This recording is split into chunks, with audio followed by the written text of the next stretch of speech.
Welcome back to Sheldon Exer's linear algebra done well, and we'll continue from question 22. So consider that we have two linear transformations over three vector spaces, and the two linear transformations are chained together in such a way that you get composition, right? So T goes first and then S. S composes T. So we're trying to figure out what the null space of ST is, right? Or at least how large it is. So in considering the null space of ST, you want to think about it like this. Anything which is in the null space of T, these are going to map to 0. And anything that will map to the null space of S, those are all going to end up in the null space of S of T. So I want to consider both of these things. So first you want to consider U such that U is in the kernel of T, and then you want to consider U such that the transformation is U is in the kernel of S, right? Now let's think about those two. And if you collect all such U's, then the claim is that the space which compose such a dimension, the dimensions that would describe such a space has dimension less than the null space of S and the null space of T. It's kind of the claim here. So just gonna take some time and think about it.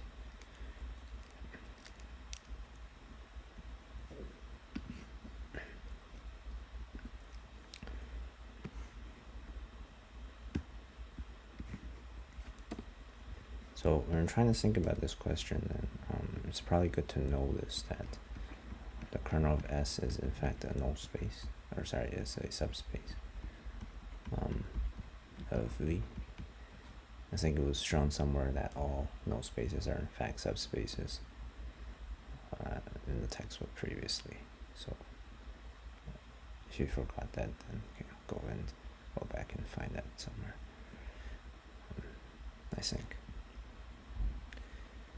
So then what makes that interesting is you can probably, maybe even without that, you can claim just that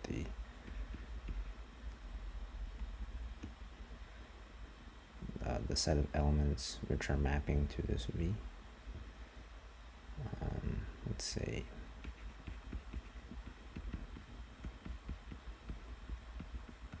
mapping this kernel V, let's call this some set Q, then dimension of Q is going to by default in the theorem of linear maps, here you think you have this is equal to dimension of kernel of Q plus dimension of range of Q.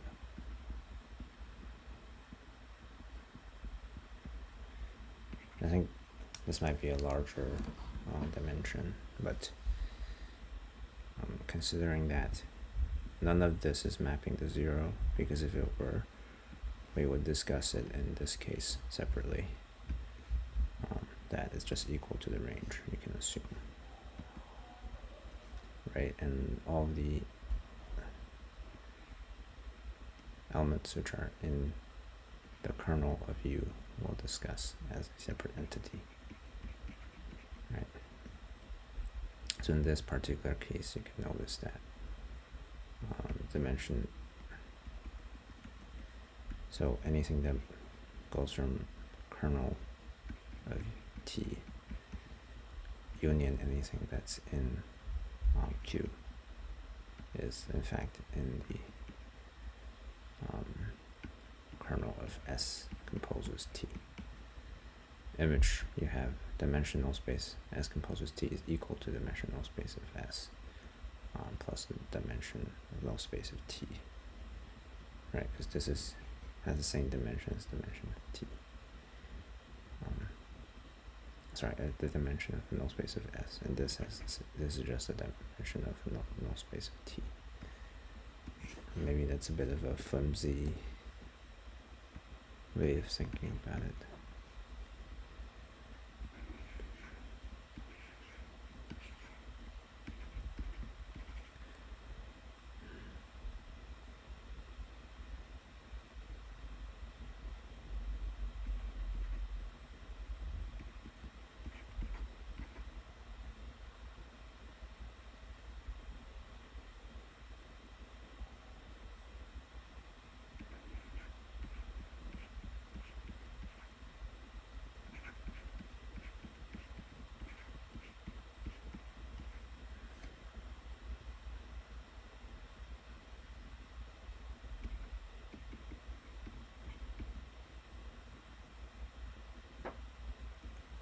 So I'm thinking that the kernel of SD is really a set of U such that U is in the kernel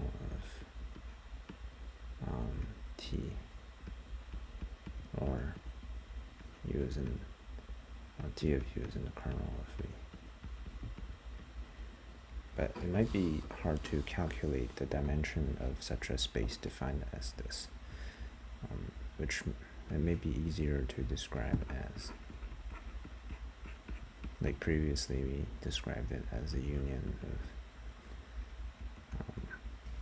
Q, which, let's say it's this, and then also just the kernel of T itself.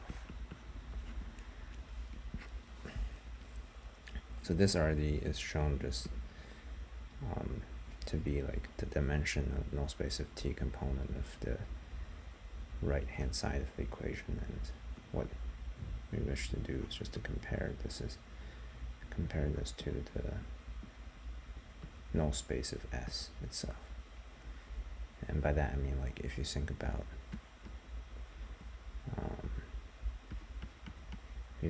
this as Q and this as the null space of S, then you want to compare this to this, right?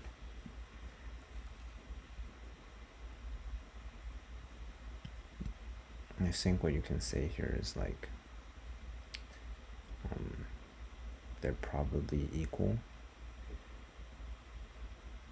because if they were not, like if you take two elements to be not equal in Q and they're not injective, they map to the same thing, then the difference, which is also in Q, will map to 0 through T. In which case Q and this kernel of U has overlap, which we previously supposed was not true, right? But you know what, actually that's not what was supposed at all. Let's suppose that's true, right? If Q and kernel of U have any overlaps, kernel of T have any overlaps, just attribute all those overlapping elements to a separate set and call it kernel of T intersection Q, right? And then what will occur is that the dimension of such a union of Q and kernel of T is just going to be dimension of Q except this intersection plus the dimension of this intersection plus the dimension of kernel of T, which is less than or equal to the dimension of the kernel of T just plus this Q, right?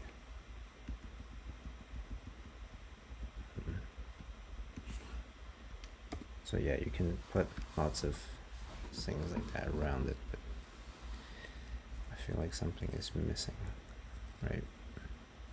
So I'm gonna maybe spend some more time to think about that more. So let's go with 23 for now. So if you have a mapping from U to V to W like before, and T goes from U to V and S goes from V to W, then you want to show dimension of a range is less than the minimum between dimension of the range of S and the dimension of range of T. Right. I think this there's a quite poignant thing to think about here, which is all of U is mapped by T to something inside of V, and it's again mapped into something inside of W. Right, so the best case scenario is that U maps to all of V, which then you get the entirety of the range of S inside W. That's your best case scenario, but you don't get the entire range of S because U, the way range of U as a subset of V restricts you from getting there. So this minimum sort of immediately makes intuitive sense. But to be more rigorous, perhaps you would want to say that something like this is true. You want to say that the image of, image and range are the same thing anyways. So the range of T has less dimension than, let's say, U itself, dimension of U.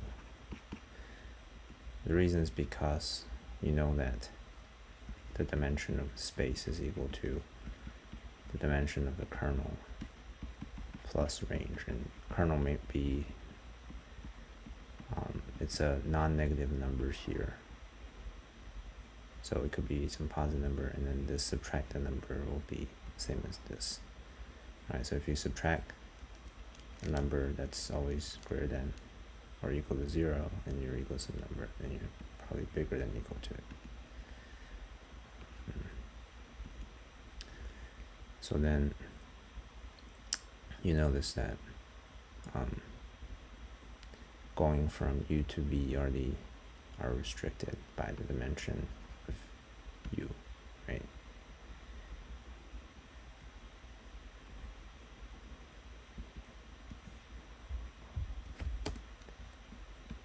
And in this way, this is just what the range of T is telling you in this minimum of these two dimensions. Range of T is the restricting factor.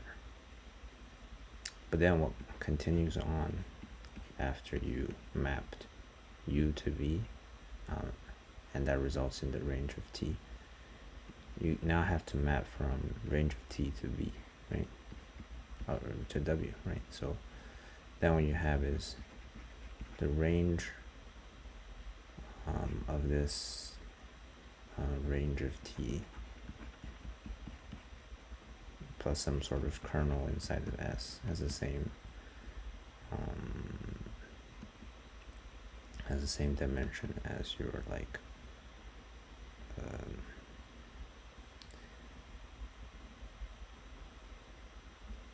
well, no, this is not quite true. Hold on, let me just be careful of what I write here. So first we know that if you consider range of T to be like a separate set on its own that's just being mapped to W, like a separate subspace on its own, then we know that the range of T is going to have less dimension than the range of T, right? So first off, the dimension is going to be, so the result of S composes T is going to have dimension less than range of T, less than equal to range of T. It's also going to have less dimension than the range of S, for the simple reason that the range of T is actually a subset of the range of S, because the range of S is over the entirety of V, whereas the range of T is over some subset of that V. So it's not difficult to see that. Maybe a bit strange with the notation, but this minimum inequality, the minimum inequality or something like that is actually true. Yeah, if I show this to my professor, he would probably be pissed at my lack of rigorousness, but honestly, being rigorous is not what math is all about. Sometimes you just want to see the intuition So you want to just say, do some math, you know, think about things. So then consider this 22 again, I guess, because I just did another problem and maybe I had a change of mind there that enables me to do this.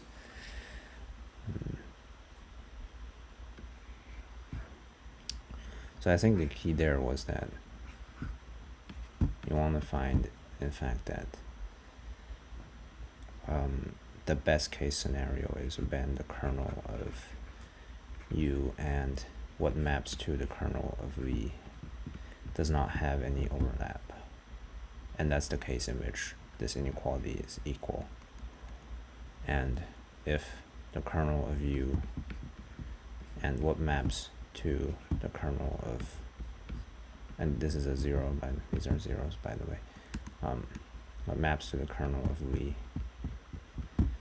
have some overlap, then you lose some of this, and then you get this less than symbol there. The null space of ST is now less than null space of S plus the null space of T.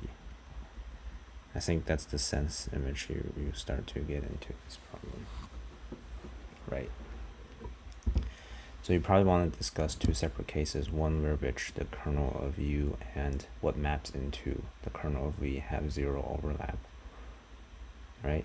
So the kernel of U union the set of U such that T of U is in the kernel of V have 0 overlap. That's the case when the equality holds true and you can prove that. Or perhaps you want to show that for the other case when they do have an overlap. So this is not equal to the empty set. Then you want to concretely demonstrate what that overlap is, right? So say you establish a name for a Q. Then you establish a standard basis for that Q. Let's say Q1 through Qn, I'm not sure. And then what you can say is like expand that basis into the kernel of U, right? Then you get Qm plus 1 up until Qm. And then you also want to expand that basis in, let's say, the set that map to the kernel of V, right? And maybe you give it another name like V plus 1 through Vk. Right, now you have 3 bases. The first one which maps the intersection, which is a basis of the intersection. The second one maps to, establishes a basis for a part of the kernel that's not in the intersection. And the third basis maps to a part of the things that map to the kernel of V except the intersection. And from here you want to establish that the basis here, the 3 bases, combine the union of those 3 sets, establish a basis for all of the elements which are indeed in the null space of ST.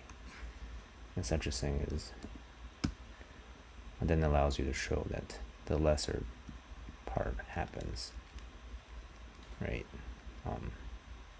Yeah, I think that's what you sort of want to get out of that. Certainly a bit of a tenuous question. Grasp on it is very limited. So let's consider question 24 for a second. So suppose W is a finite dimensional vector space. T1, T2 are elements of linear transformations from V to W. Show that null space of T1 is a subset of null space of T2 if and only if there exists another linear transformation to intercede before or after T1, so that turns T1 into T2, right? So first we probably want to show it one way, and then we'll go the other. So we'll show if null space of T1 is a subset of null space of T2, then it can establish such an S, right? or you can manufacture such an S.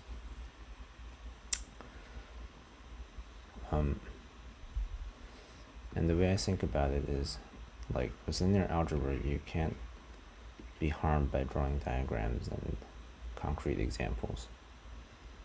This is somewhere where I diverge from what my professor likes to do, because he never does this kind of thing, and I find it very unintuitive sometimes. So, but make of that what you will. So consider this, right? If you have T2 which maps from V to W, then let's just say you have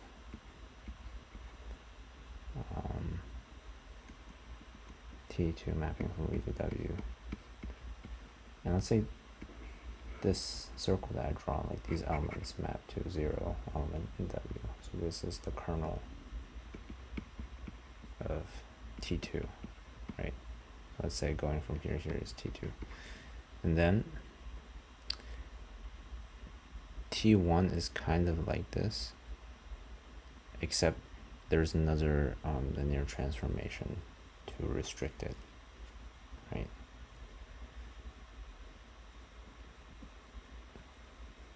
So imagine if T1 maybe had a potentially a larger kernel than T2, or it had a kernel that had some elements which are not in the kernel of T2, right? Then what would happen? Let's think about it this way. Then what probably would happen is that if it had such elements which mapped to 0, that T2 didn't map to 0, then that's bad, right? We want to avoid that. So what would happen is that you gotta have, let's say, S to filter those inputs so that they're redirected elsewhere.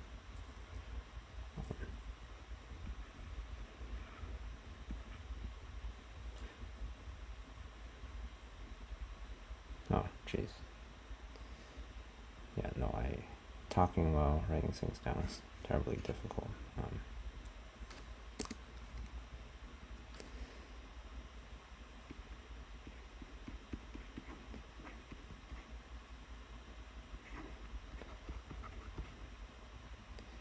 Yeah, I'm trying to be more sympathetic to my professor, because I see now that this is not easy to do.